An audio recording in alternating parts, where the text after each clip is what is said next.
समस्त को नमस्कार। वंदे उत्कल जननी।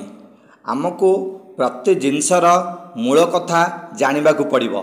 आमे समस्ते पढ़ुचे एवं आम पिला माने मध्य पढ़ुचंती, किंतु काहींकि आमे पढ़ुचे आम पिला माने तार ठीक आंसर जानि नाहांती। न पढ़िले कौन पार्थक्य रहिबो सेटा मध्य से माने जानि पार नाहांती एबेठारु, जहा फल रे किछि पिला ठीक से पढ़ु नाहांती एवं अभिभावक और शिक्षक माने तांको पछरे लागिबाकू पड़ुछि एवं से माने बाध्य होइकी विरक्त होई पढ़ला भलिया मते लागुछि। तेणु से माने जदि मूल कथाटी बुझी पारिबे पढ़िबा द्वारा कौन बेनिफिट पाइबे पिला माने, मु भाबुछि से निश्चित भल पढ़िबे एवं भल रिजल्ट करिवे। समस्त को मिसिकी काम करने को पड़ो।